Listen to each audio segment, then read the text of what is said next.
Né à la fin de ce XIXe siècle, souvent considéré comme l'âge d'or de l'ésotérisme et de l'occultisme, un terme du reste fourre-tout créé un peu auparavant par Eliphas Lévy, les surréalistes de la première génération ont baigné pendant le temps de leur formation intellectuelle au cours de l'immédiate avant-guerre dans ce bouillonnement intellectuel qui, en réaction contre l'hégémonie positiviste dominante, agite alors les milieux ésotéristes et se trouve caractérisé par l'émergence de multiples sociétés plus ou moins secrètes, comme les différents ordres de Rose-Croix en France ou la Golden Dawn anglaise, ainsi que les nombreuses publications de personnalités comme Lévy lui-même, Papus ou Helena Blavatsky. Et ils sont tous également, ces surréalistes, au moins en partie, les héritiers de ces poètes maudits, entre guillemets, Nerval, Baudelaire, Poe, qui, selon André Roland de Renéville, le sont en raison du fait qu'ils suivent une direction proche des sciences dites maudites, puisqu'ils épuisent le fondement même de leur pensée.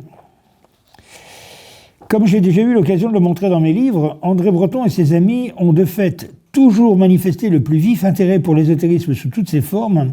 et pour l'alchimie en particulier, cet art de musique, cet art magique traditionnel, comme dit René Hallot,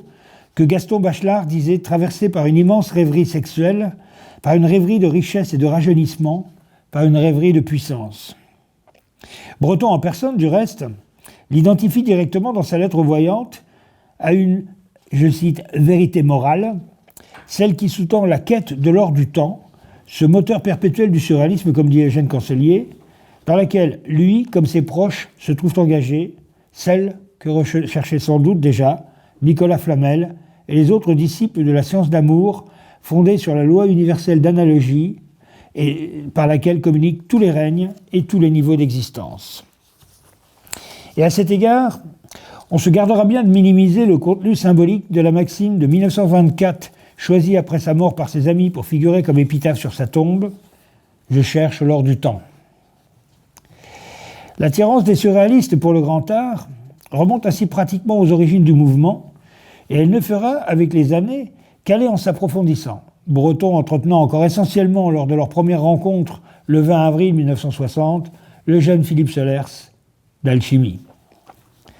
N'invite-t-il pas déjà, en effet, les gens à s'y intéresser lorsqu'ils écrivent sur l'un de leurs célèbres papillons qu'ils diffusent dans les années 20 « Vous qui avez du plomb dans la tête, fondez-le pour en faire de l'or surréaliste ». Il convient du reste, à cet égard, de bien prendre en considération que c'est dès le second manifeste du surréalisme, donc en 1929,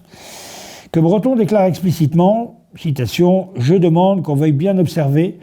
que les recherches surréalistes présentent avec les recherches alchimiques une véritable analogie de but.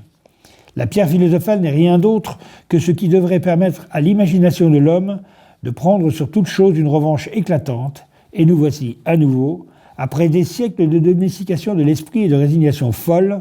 à tenter d'affranchir définitivement cette imagination par le long, immense, raisonné des règlements de tous les sens et le reste.